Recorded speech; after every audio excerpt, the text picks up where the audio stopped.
بسم اللہ الرحمن الرحیم۔ میں ایک مولانا صاحب کی گفتگو سن رہا تھا اور میں نے کہا کہ آپ لوگ بھی اس واقعے کو سنیں اور اس سے عبرت حاصل کریں، تو آپ اس کی بات سنیں۔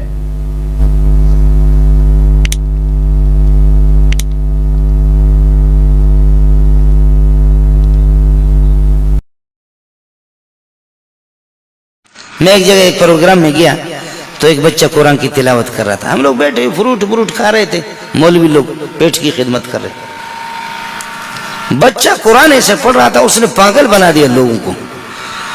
میں بھی بالکل، میرا دماغ عقل اڑ گئی کہ یہ کیا بلا ہے۔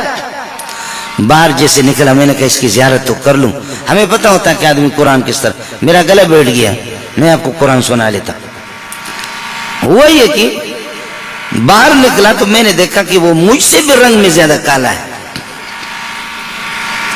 12-13 سال کا بچہ، جب وہ فارغ ہو گیا اس کو میں نے بلایا، بچہ آپ نے کیا پڑھا ہے؟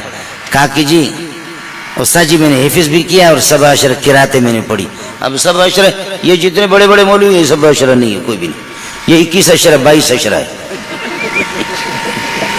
کوئی ان میں سے سبع عشر نہیں ہے، سمجھے؟ وہ جامع گزرا یا دوسرا گزرا، قاری سے فراناس کوئی بھی نہیں ہے، سبع عشر مشرہ کچھ بھی نہیں ہے۔ 4 سال میں ظالم نے حفظ بھی کیا ہے اور سبع عشر کی قراتیں۔ پھر میں نے ان کے استاد سے پتہ کیا کہ یہ ہے کیا، یہ کہ جادوگر نہیں ہے۔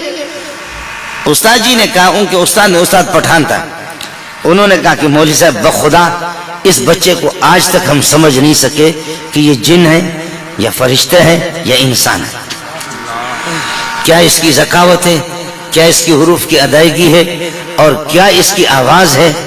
ہم خود اساتذہ اس پر حیران ہیں، رنگ آپ بھی دیکھ رہے میں بھی دیکھ رہا ہوں۔ میں نے کہا کہ بچہ آپ کہاں کے؟ کہنے لگے سرباز کا ہوں، ایران میں ایک صوبہ ہے سرباز کا ہوں۔ کب سے یہاں پڑھ رہے؟ کہنے لگے 4 سال سے پڑھ رہا ہوں، یہ سب کچھ پڑھا ہے۔ تو پھر میں نے بلوچی شروع کی اس کے ساتھ۔ میں نے کہا ملک کا نہ رفتہ گئے آپ، پھر ملک نہیں گئے؟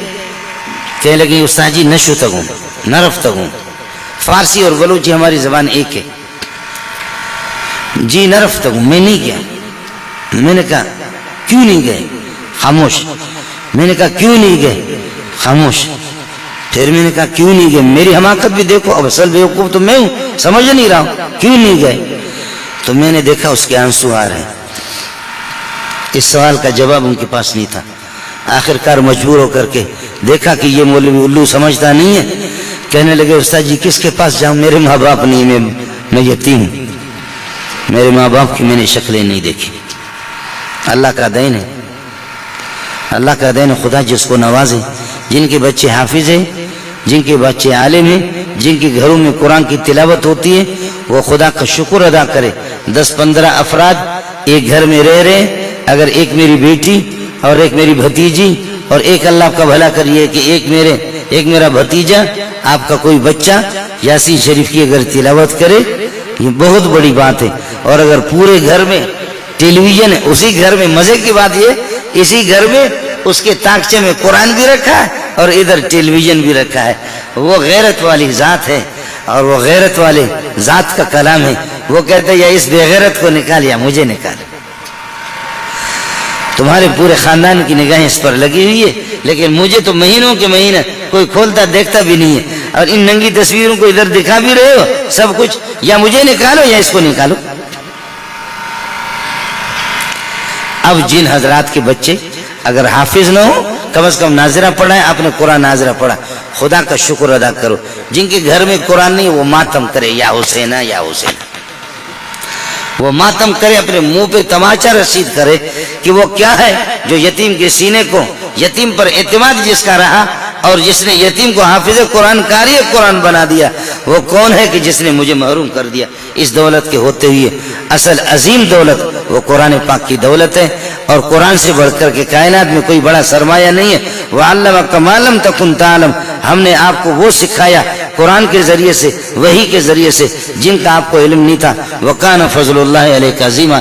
اس سے بڑی مہربانی اللہ کی کائنات میں اور بڑی مہربانی ہو ہی نہیں سکتی. یہ سب سے بڑی مہربانی ہے کہ میں نے محمد آپ کو حافظ قرآن بنایا. مَا كُنْتَ تَدْرِي مَا الْكِتَابُ وَلَا الْإِيمَانُ. آپ کو پتہ بھی نہیں تھا کہ کتاب کیا ہوتی ہے، ایمان کیا ہے. میں نے کرم کر دیا، آپ کو رئیس الحفاظ بنایا. میرا نبی حافظوں کا بھی رئیس، آپ انبیاء کے رئیس الانبیاء بھی، رئیس القراء بھی ہے. اللہ آپ کا حامی ہو، اللہ آپ کا ناصر ہو. قاری صاحب کو، قاری حسن کو بھی مبارک، اساتذہ کرام کو بھی مبارک، ان بچوں کو، ان کے والدین کو بھی مبارکباد قبول فرمائے. اہل محلہ آپ کے تعاون، آپ کی نیک نیتی اور آپ کا حسن اخلاق، اس کو اللہ اپنی بارگاہ میں قبول